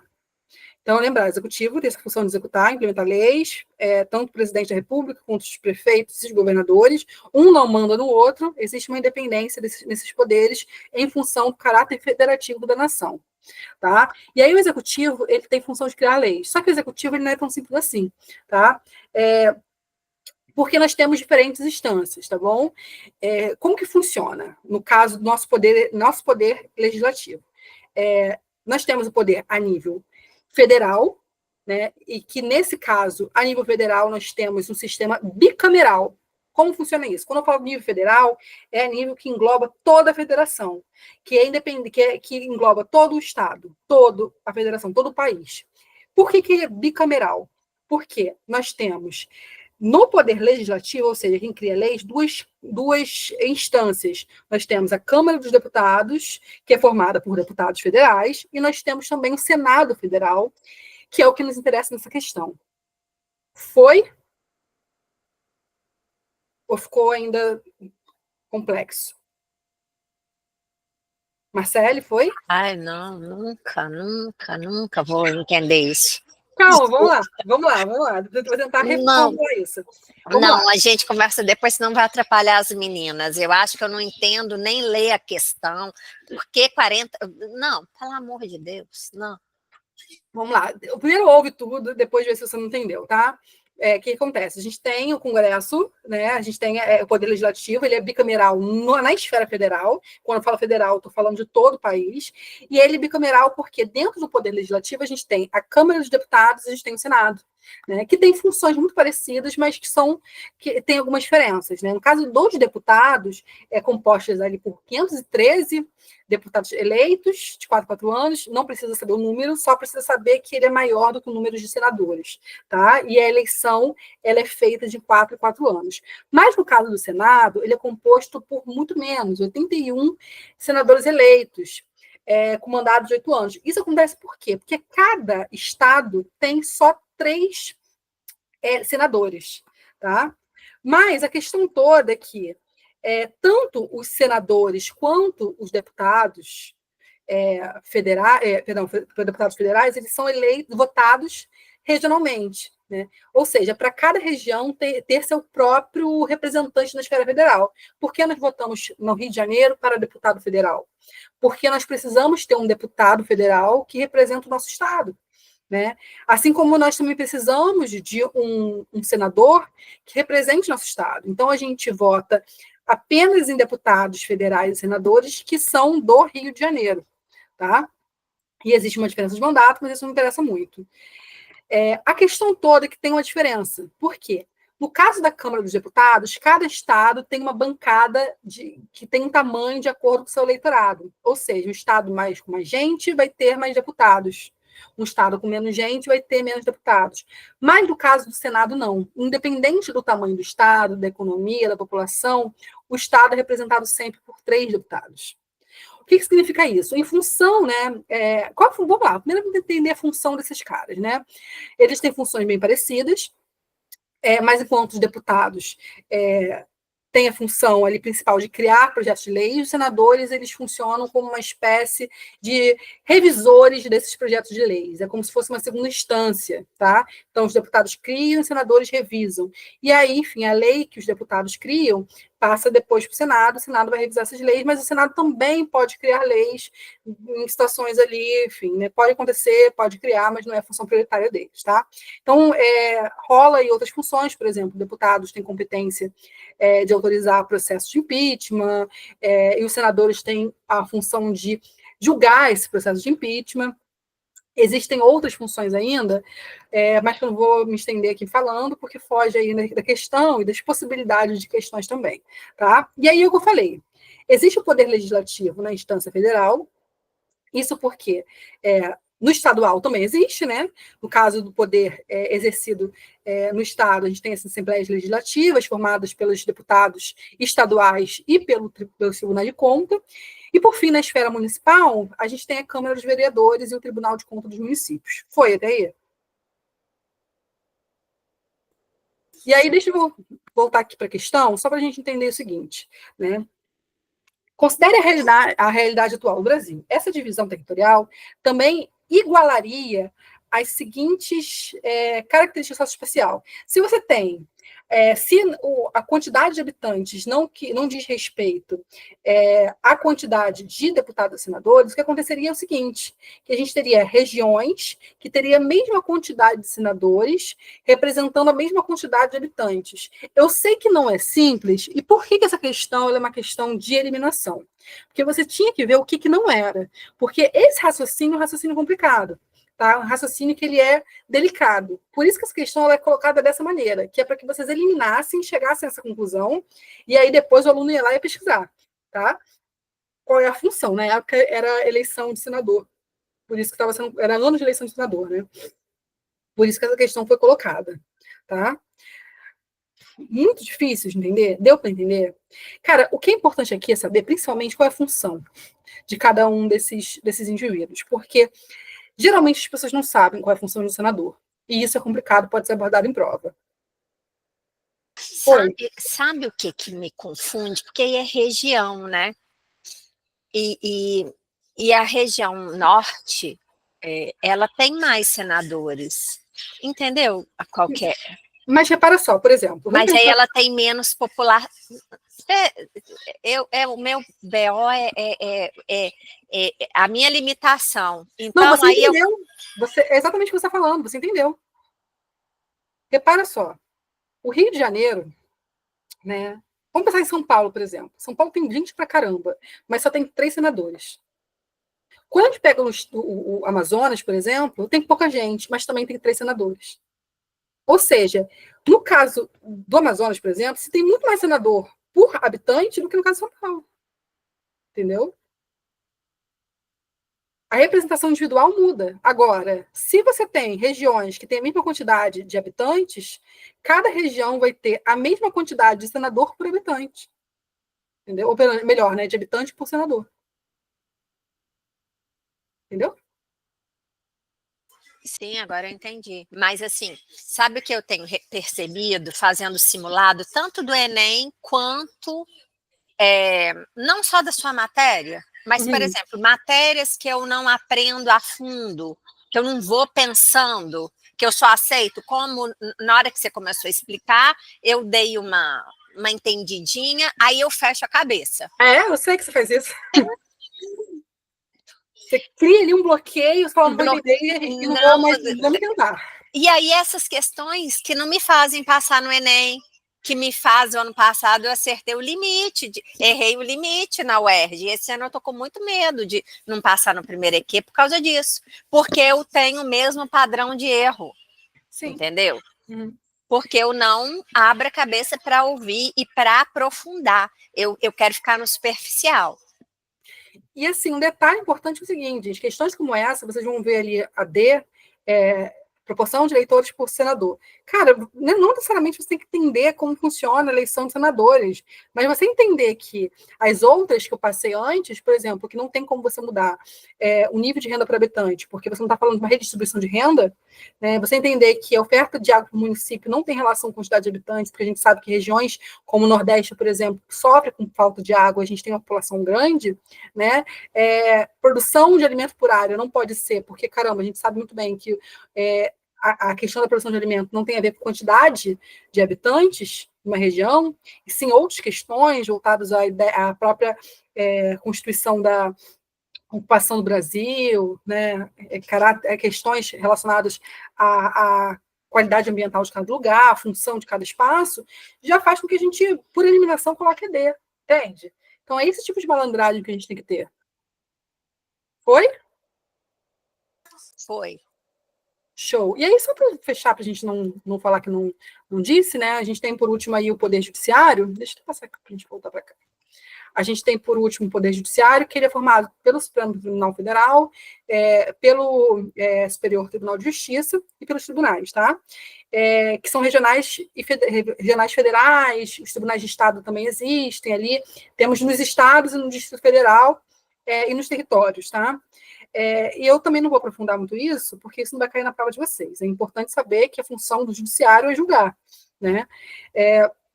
Então, assim, é tudo que vocês precisam saber, né? Porque só vai precisar saber esses detalhes, né? Do que é a função do Supremo Tribunal Federal, do STJ, do STF, dos tribunais, quem vai fazer concurso público depois na área do direito ou em concurso público relacionado, né? Que tem, é isso.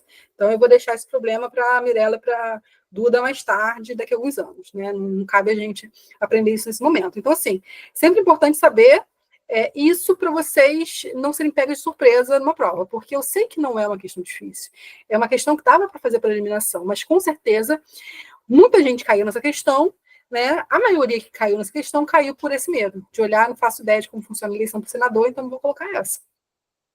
Né? Então, e aí, foi?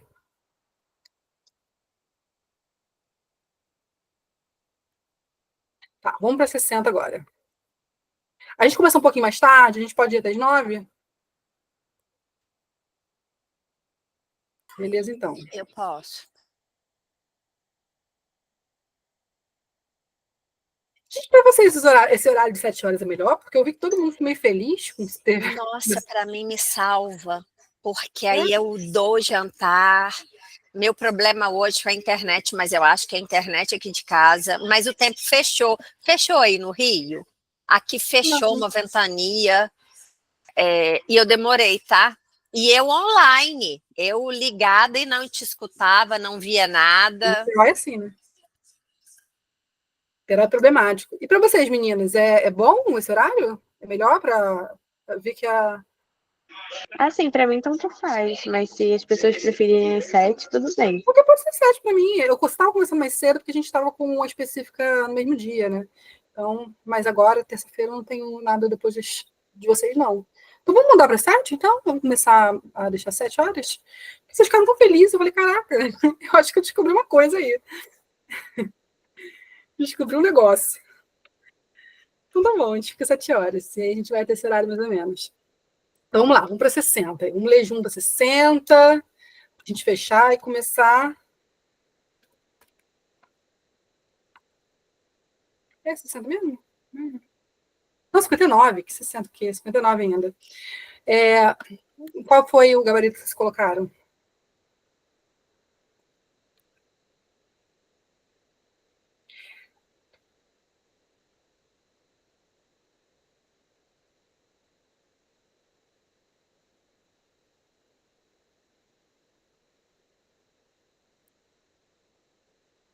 Ah, imaginei. A D, cara, é que eu te falei, assim, uma coisa que o RG não tem feito muito, que bom, graças a Deus.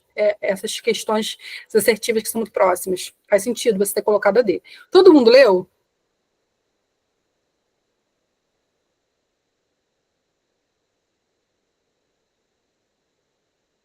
Deu tempo de ler?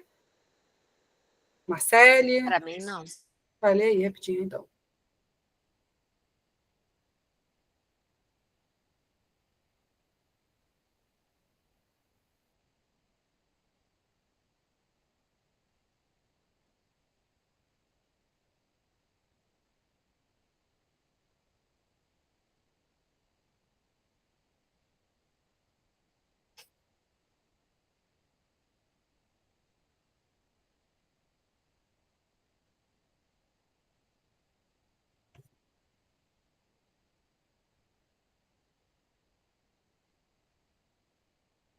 Por que não é a D?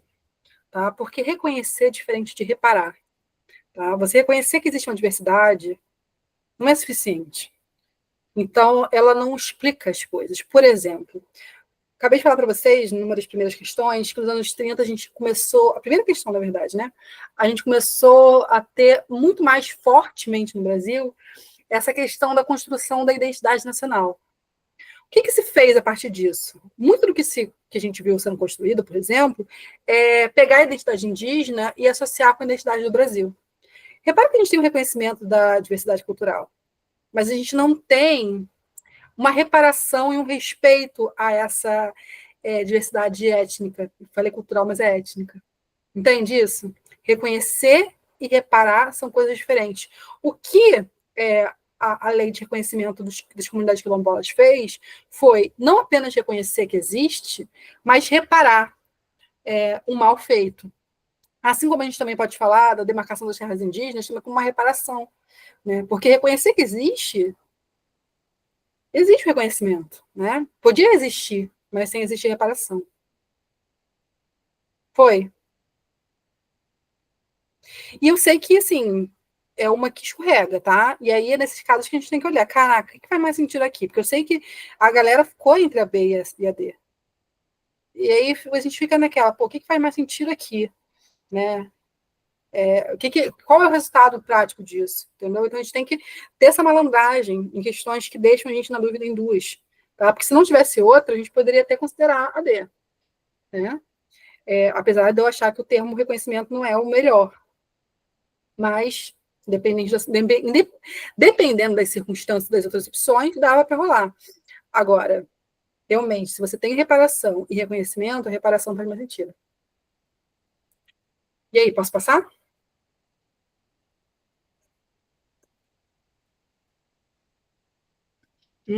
Questão boa. Questão também que vocês têm que olhar para as assertivas. Leiam um mapa, leiam o texto e me deem a resposta de vocês.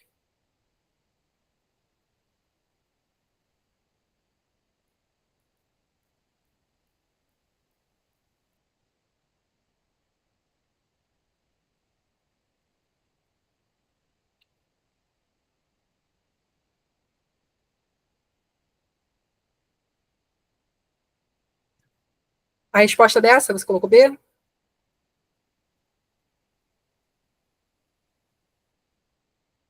Show. Esperando Marcelo e Carol.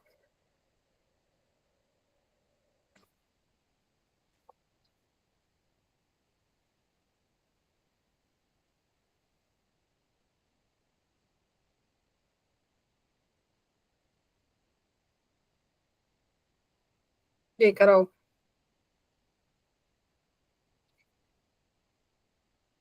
Por eliminação D? Tá, vamos lá. O nosso gabarito é A, eu já vou explicar o porquê, tá? Mas antes disso, eu quero colocar isso aqui para vocês, olha só. Gente, acredita em mim. Saber mais ou menos onde fica cada país não é irrelevante. Inclusive, nós temos uma questão no segundo EQ que prova isso, tá? Uma questão, inclusive, que tem com o gabarito Islândia. Então, eu coloquei aqui para a gente entender mais ou menos e olhar, antes de a gente falar sobre as questões, né? Alguns pontos aqui não é necessário a gente ver. Por exemplo, o Império Mongol, ele ocupou grande parte do que hoje é Rússia em 1480. Não vou falar sobre isso, porque a gente sabe que a UERJ não trabalha nem assuntos muito específicos, então isso também não valeria para específica, e a UERJ também não trabalha em Idade Média. Apesar de 1480, dependendo da interpretação, a gente já olha ali com uma possibilidade de relacionar a Idade Moderna, mas não é o caso. É muito específico, a UERJ não trabalha dessa maneira. Tá? Então, é um assunto que a gente não precisa saber. Mas saber que esse território aqui é um território que condiz hoje com a Rússia é muito importante. Saber, por exemplo, e aqui em cima, por exemplo, aqui, vamos correlacionar Finlândia, Rússia. Não precisamos saber também necessariamente esse detalhe, né, de ocupação da Rússia, né, da Finlândia pela Rússia, muito específico. Né. No caso aqui, por exemplo, já é mais interessante, porque mais aqui em cima, não está aparecendo nessa imagem, mas nós temos aqui a Groenlândia, que tem o domínio da Dinamarca. assim como a gente tem o domínio da Dinamarca aqui. Já vou falar melhor sobre esses assuntos, tá? E aí, olha só, reparem que o que acontece aqui, por exemplo, na Península Ibérica? Repara que onde está a França aqui, 1814, 1808, a gente está falando de Península Ibérica, respectivamente Espanha e respectivamente Portugal. O que acontece nessas épocas? Nós temos aqui o Império Napoleônico, em que Napoleão entra e domina, tanto no caso Napoleão, né, imperador francês, pós-Revolução Francesa, já na época do Império Napoleônico, vai dominar Portugal e vai dominar, logo depois, a Espanha. No caso aqui, né, que a gente tem a França, a gente sabe que a Alemanha nazista ocupa a França até 1944, quando a França consegue ser recuperada. Tanto a França quanto, no caso, também a Bélgica, né? A gente tem aí o famoso GD, né? A recuperação desse território, que vai começar pela dominação da Dinamarca, enfim, dominação da Bélgica, enfim, assunto para aula de Segunda Guerra Mundial. Né? Assim como a gente também tem o fato de que os aliados vão dominar toda essa região, né? Itália, né? Reparem aqui, Alemanha, né? Afinal de contas, está falando sobre a Alemanha nazista, e aqui a gente tem, até 1991, a ocupação de toda essa região pela União Soviética. Até aqui, a gente conseguiu fazer essa leitura bem? Tá? Isso aqui é para além, né? A gente precisa ter essa correlação, entender onde fica cada território é importante. Eu não quero que vocês necessariamente saibam onde fica a Suécia e a Noruega, né? É legal, mas não é necessário, né? Ou seja, desde que vocês saibam que são países nórdicos, que estão lá em cima, né, perto da Finlândia. É legal saber isso, por uma questão de geografia que possa situar vocês, e uma questão como essa, por exemplo, que não fala aqui o nome dos países. Né? Então, ajuda a gente a ter essa dimensão de mapa. Show? E aí a gente volta aqui para a questão em si.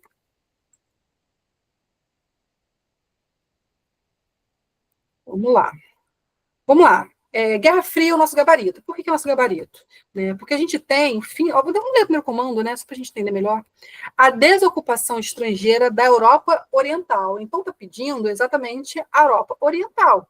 Após a Segunda Guerra Mundial, está associado ao seguinte contexto. Vamos lá.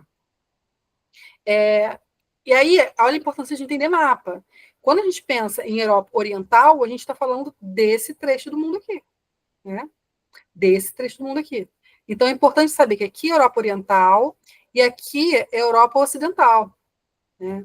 Isso é importante para a história, para quem vai fazer Enem, no caso, né? Porque a gente sabe que a Idade Média, que a gente fala, que a gente comenta, é Europa Ocidental. Isso é importante para a gente entender geopolítica. Tá? Então, Europa Oriental, ele quer que a gente fale o que acontece em 1991.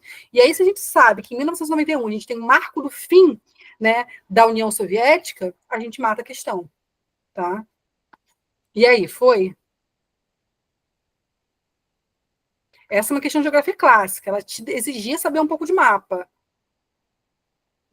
Sim, agora eu entendi. Foi? E aí? Dúvida com essa, eu acho que não foi nem por questão de saber o lugar, eu não sei, eu achei que fosse pelas datas, eu não consegui ainda entender por que foi a Guerra Fria. Então, olha só, em relação à data, por quê? Porque ela tem várias coisas aqui acontecendo junto. E aí ela pede para você falar da desocupação estrangeira na Europa Ocidental.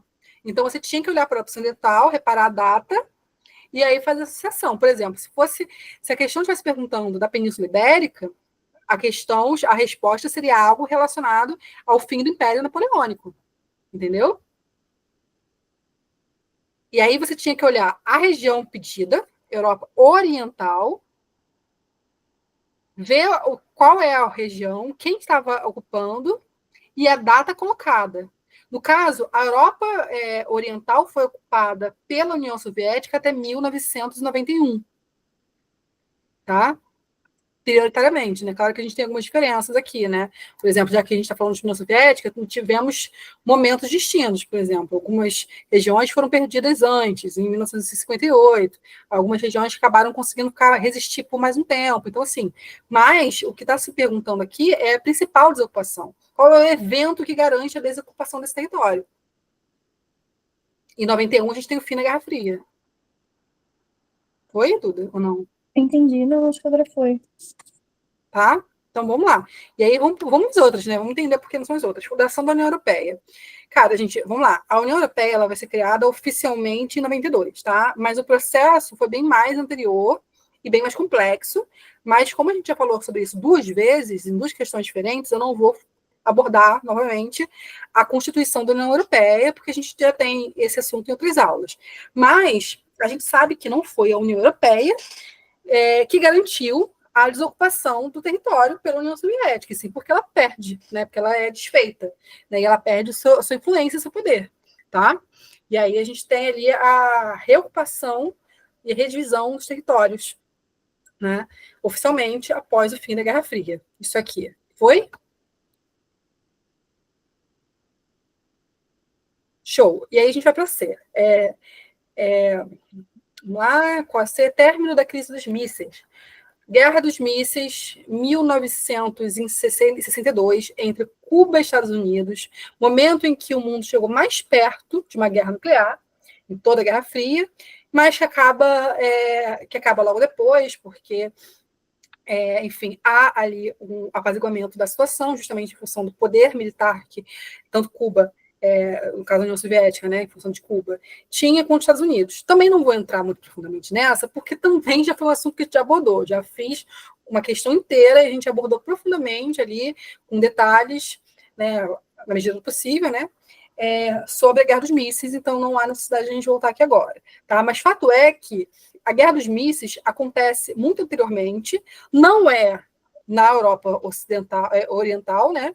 Muito pelo contrário, acontece no território americano, né? No continente americano, e também não vai fazer nenhuma mudança em relação ao redimensionamento do território nenhum, muito menos o europeu, né?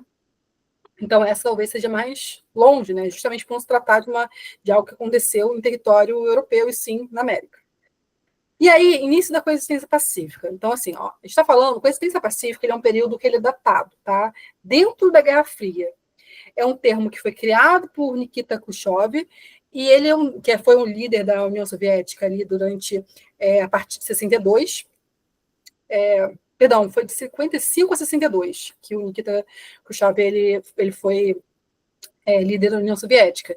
E esse termo, então, assim, foi criado por ele, foi estabelecido também por ele, e a lógica era que cada um cuida da sua vida, né? Eu cuido da minha área de influência, eu sou União Soviética, eu cuido da minha área de influência, você cuida da sua, e a gente para de se matar, como aconteceu, por exemplo, na Guerra dos Mísseis. E essa ideia, né, de coexistência pacífica foi a ideia que formalizou a Guerra Fria, né, porque o fato é que ninguém explodiu bomba nuclear. Né, mas, em compensação, essa ideia de coexistência pacífica foi a ideia que levou essa disputa por influência, que ela é típica da Guerra Fria, essa sistematização dessas influências nas áreas periféricas, por exemplo. Né, só que aí aquela discussão, né, é fria até determinado ponto. Por quê? Existiram guerras locais, ditaduras nas periferias, que é o caso do Brasil, por exemplo, mas que não houve esse mata-mata de uma potência em relação à outra. Por isso, coexistência pacífica, por isso, Guerra Fria. Tá? Mas, como eu disse, foi um termo criado lá por volta aí de 55, 56, eu não estou me lembrando exatamente a data, mas foi durante o governo aí de Nikita Khrushchev, tá? Então, assim, foi entre 55 e 62, ou seja, não responde a nossa pergunta, principalmente porque a coexistência pacífica, na verdade, ratifica esses domínios, porque a ideia né, cada um cuida do seu espaço, ninguém tenta invadir o espaço de ninguém, e aí ninguém morre, o mundo não acaba. Então, no caso, a coexistência pacífica ratificou esses territórios aí, divididos sob o comando da União Soviética. Foi? Tá, mas assim, não é estranho esse enunciado que fala depois da Segunda Guerra Mundial? A Segunda Guerra Mundial acaba e começa a Guerra Fria. Aí eles colocam essa porcaria dessas datas mínimas aí, que eu não enxergo, eu ia ler rápido. Olha o tamanho dessas datas. Eu nem vi essas datas, 1909. Eu vi que tinha um trem na prova também, eu não vou ver. Aí eu vi Segunda Guerra Mundial, o que eu pensei? Nunca fim da Guerra Fria, início da Guerra Fria. Aí por isso que eu coloquei esse trem de início de coexistência pacífica, que é uma das coisas que eu uma das primeiras coisas que eu aprendi com você, que era da Guerra Fria, entendeu? Então, assim, é uma questão de pegadinha, você não acha, não? Ou eu fui Então, muito mal-humorada hoje? é uma questão que exige um cuidado, né? Só que algumas coisas te indicam que não é isso. Por quê? Não só por causa das datas, mas também porque a gente está falando, vamos lá, da desocupação, por causa do termo desocupação. Não a ocupação. E a gente sabe que a União Soviética desocupa, ainda que não tenha data aqui, ainda que não tivesse, ele quer saber o que acontece na desocupação. Então, quando é que a União Soviética desocupa? Eu não estou falando que seja fácil, não, tá? Mas, por exemplo, ela não dá margem para recurso por conta disso, entende? Realmente, letra pequena, né, tudo isso atrapalha. Mas não é só ler Guerra Fria e sair tacando a resposta. É ler Guerra Fria, entender qual é o comando e olhar com cuidado o mapa, entendeu? Porque a palavra não diz nada. A gente não pode responder uma pergunta, uma questão, só com um termo ali, com uma palavra-chave ali dentro, entendeu?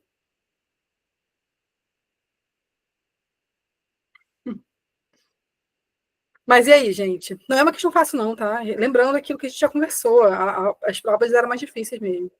Foi? Gente, não sei se vai dar tempo de terminar hoje, né? Porque depois das 9 fica difícil a gente continuar muito tempo de aula, mas eu quero pelo menos começar, tá? E aí, antes de eu começar a próxima prova, uma coisinha que eu falei com a Duda antes de vocês chegarem, que não estava gravado. Como que a gente vai fazer daqui para frente, tá? Eu ia parar nessa prova, só que eu quero fazer também a de 2015, por quê? Porque quando a UERJ trabalha efeméride, ela, às vezes, acaba extrapolando. O que que ela acontece? Né? A gente faz a prova de 2026 esse ano.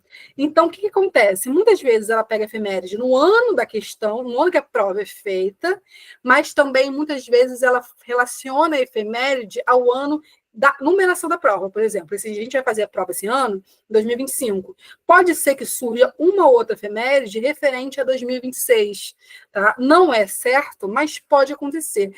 Então, por conta disso, já aconteceu antes. Eu acho legal a gente olhar 2015 para a gente poder pesquisar e pescar esse tipo de assunto, desse tipo de coisa.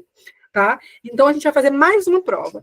Depois disso, a partir da próxima aula, a gente vai ter o mesmo tempo de aula, essa aula que é um pouco mais estendida, só que como a gente vai fazer? Eu quero que vocês continuem fazendo as provas anteriores, façam o exame único também, e aí peguem questões que vocês tiveram dúvida e me mandem naquele esquema, pelo amor de Deus, até domingo. E aí eu vou selecionar e vou ver, cara, essa questão faz sentido para agora, né, para uma UERJ atual. Essa questão não faz sentido para a UERJ atual. Então eu vou selecionar dentro das questões que vocês vão me mandar, mas me mandem questões sim, que eu quero sempre estar fazendo pelo menos 2 a 3 questões com vocês, mas a partir da outra aula a gente vai trabalhar efemérides e atualidades, tá? Mas é sempre interessante vocês trazerem uma questão ou outra para mim, de geografia física, de geografia política, porque são assuntos que caem muito. Então, eu quero que vocês continuem fazendo e, enfim, né? Tirando dúvidas, mas a gente não vai tirar toda a aula para fazer questão mais. Tá? Show? Então, semana que vem a gente ainda faz 2015.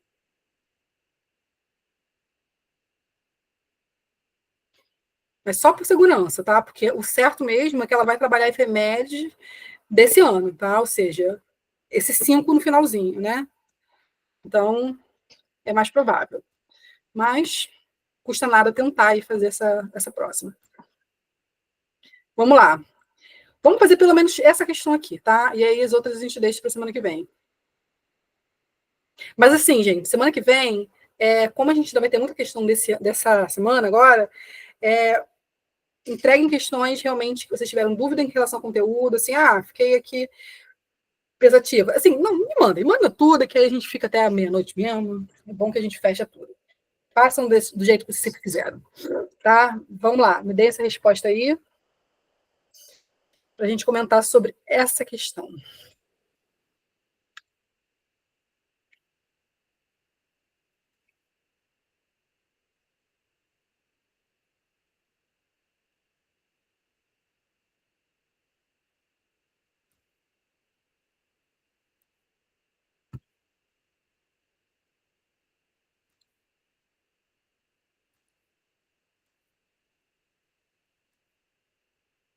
Eu acho essa questão meio dificilzinha, não acho fácil, não.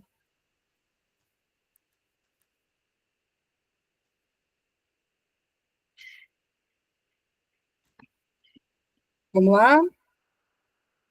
B, C, e aí, meninas? Sério? Carol?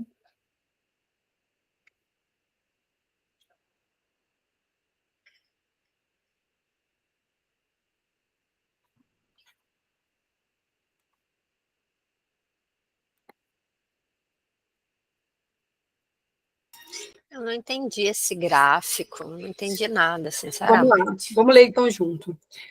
Ligações aéreas de passageiros, ou seja, a gente está falando aqui do fluxo de transporte aéreo, tá?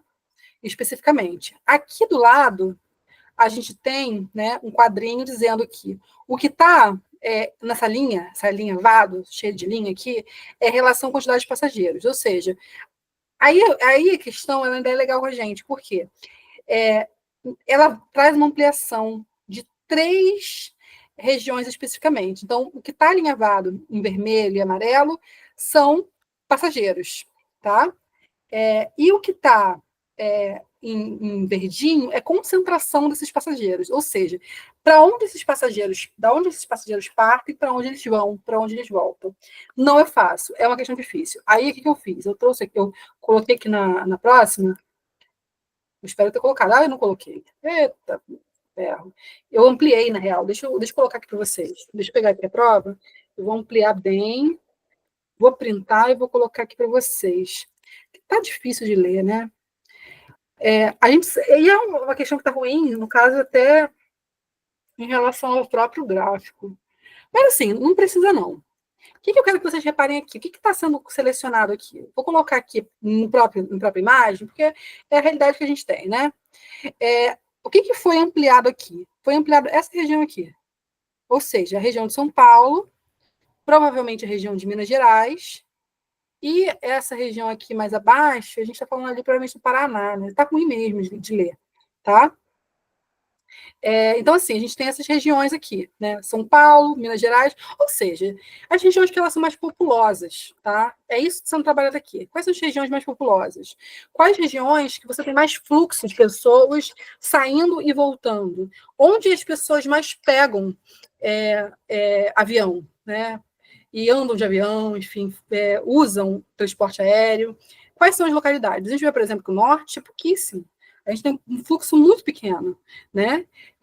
Todo o fluxo ela fica na região, no centro-sudeste, né? A região sul-sudeste, o eixo sul-sudeste, ele é priorizado. É isso que a questão queria que vocês soubessem e dissessem, tá? E aí, vamos lá, vamos para o comando da questão, para a gente entender melhor isso. No mapa são informadas tanto a intensidade de fluxo de passageiros por via aérea, quanto o correspondente movimento de passageiros em cada cidade no ano de 2010. De acordo com as informações, a rede de cidades do Brasil é caracterizada pelo seguinte aspecto. E aí, deixa eu ver a resposta de vocês. Espera aí. Peraí. Ih, gente, cadê? C, B, C, vamos lá. Vamos ler aqui as assertivas. Prevalência de um centro primais, né, ou seja, um centro, a gente tem uma prevalência de um centro? Não necessariamente, pode ser, né, mas a gente tem, por exemplo, mais de um centro, né? A gente tem sul, sudeste, a gente tem uma região. Vamos lá. Ocorrências de maior que urbana, a gente está falando disso, né? Não, até reparar essa gabarito esse mesmo, é B mesmo. A gente está falando disso, a gente está falando de desigualdade regional. A gente está falando de lugares que são mais urbanizados, portanto, tem mais fluxo de saída e entrada de avião, enfim, de fluxo de pessoas mesmo. Por exemplo, cara, todo mundo já fez, não sei, né? Enfim, né? Quando vocês forem fazer uma viagem, sei lá, para Mato Grosso do Sul, vou dar esse exemplo porque minha irmã mora em Mato Grosso do Sul, e, enfim, indo de avião para lá, sempre tenho que passar em São Paulo, né, fazer uma ponte para Mato Grosso do Sul. Né? Por que não tem direto para Mato Grosso do Sul? Porque, cara, Mato Grosso do Sul tem pouquíssimas viagens. Repare que Mato Grosso do Sul está bem aqui, ó. Mato Grosso do Sul está bem aqui. A gente não tem muita saída para Mato Grosso do Sul, né? Então, o que acontece? Calma aí, eu tô colocando certo? Eu mesmo estou enxergando direito. Tá muito ruim essa imagem, tá péssima. A gente tem que ter uma noção de cada lugar onde fica para conseguir fazer ela, porque ela tá bem ruim, não dá para ler direito, não dá para ver direito, mas por aqui, tá? Então, assim, a gente tem pouco fluxo. Se a gente quer, por exemplo, ir para Amazonas, com certeza, se você está saindo do Rio de Janeiro ou de outro lugar, vai ser em São Paulo. Você vai ter que fazer ponto de São Paulo para ir para outro lugar, tá? Então, existe uma hierarquia urbana aqui, tá? Em relação à construção de áreas conurbadas, não faz muito sentido a ideia de conurbação.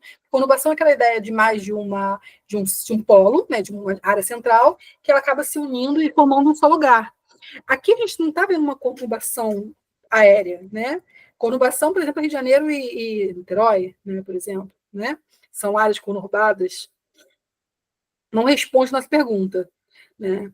E periferização de regiões metropolitanas, muito menos, né? Essas regiões não estão nem um pouco periferizadas. Periferizadas, não sei se a palavra é essa, mas elas não são regiões que se comportam enquanto periféricas, muito pelo contrário. Ainda continua difícil? Eu sei que o mapa não está fácil, tá difícil. Mas o que o mapa queria que vocês reconhecessem existe um núcleo de lugar onde você tem mais chegada e saída das pessoas. Qual é o motivo disso? Tá? E aí, o motivo é que existe uma hierarquia urbana no Brasil. Né? Tanto que, mesmo em outros lugares urbanos, não tem toda essa movimentação. A gente está falando do núcleo sul-sudeste. E aí, foi?